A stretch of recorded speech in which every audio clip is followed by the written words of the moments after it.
Welcome to Wake Up Charlotte to Go. I'm Ben Thompson. Happy Friday Eve, everybody. Weekend now in sight.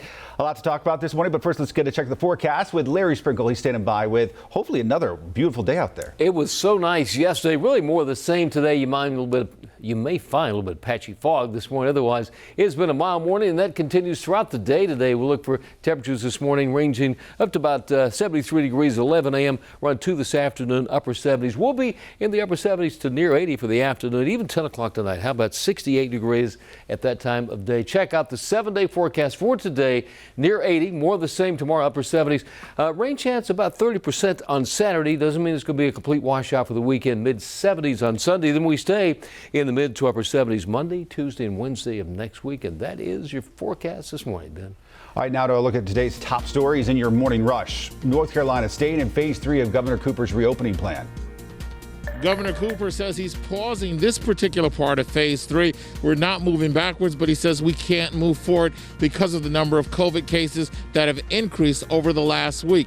He says basically we're going to have to wait for 3 more weeks before we can take a step forward, and hopefully those numbers will go down. A coronavirus super spreader event at a Charlotte church has turned deadly. We now know 68 cases and 2 deaths are linked to an event at United House of Prayer on Beatties Ford Road. Experts say the infected people had nearly 100 close contacts, including folks at a senior living facility. Workers in North Carolina calling on Congress to pass a new relief bill and do it now. We have been forgotten. We are not going on days. We are not going on weeks. We are going on months of unemployment. Senate Democrats just blocked a $500 billion GOP relief bill. That bill does not include another round of stimulus checks.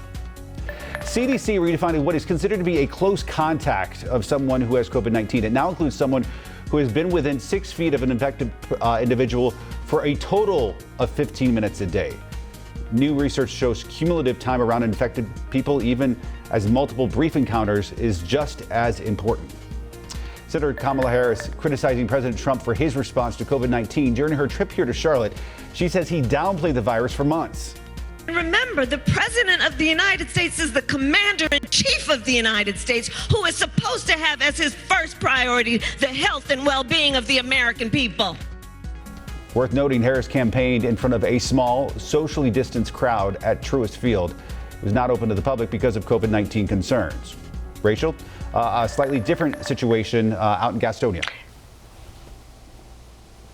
Yeah, it definitely was. Take a look at this picture. You could see a sea of people. Thousands showed up for President Trump there at the airport, and a lot of them, obviously, not social distancing. If you saw a ton of the videos all over social media, people are still talking about it this morning. They weren't wearing face masks either. And this did happen the same day that Governor Cooper announced that we would be staying in phase 3, which is something that the president says and said yesterday needs to change.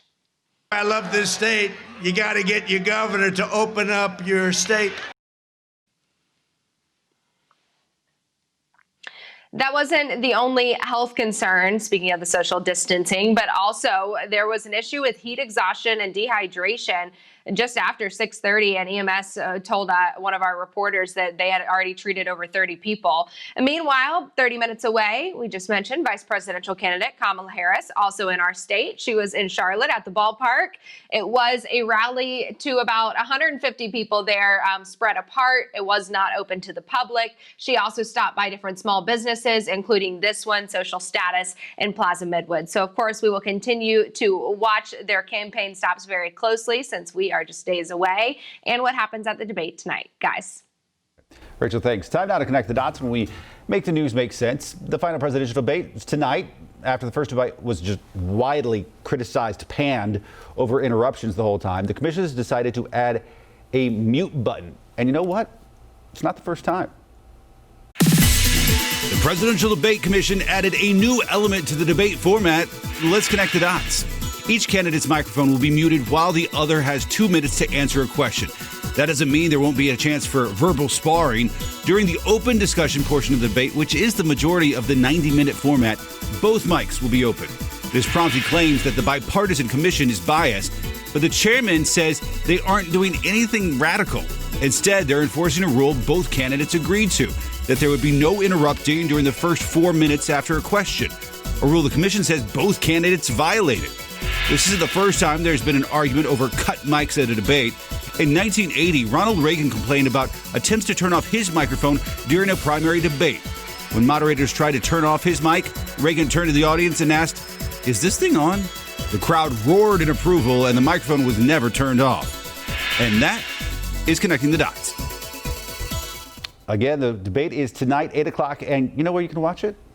You can watch it right here on WCNC Charlotte.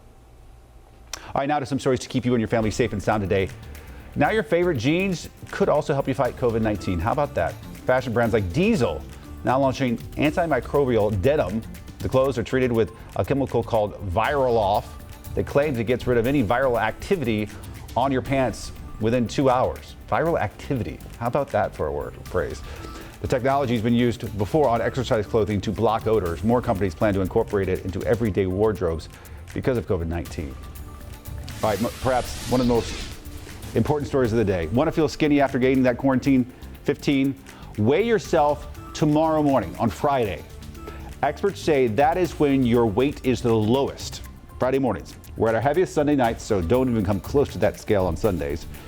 If you want accuracy, if that's really what you're after, which honestly I think it's overrated in weighing yourself, weigh yourself on Wednesday.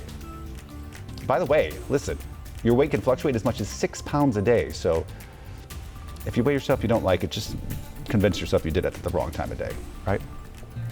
We all do it. Make sure you watch us every single morning starting at 4:30 a.m. on Wake Up Charlotte.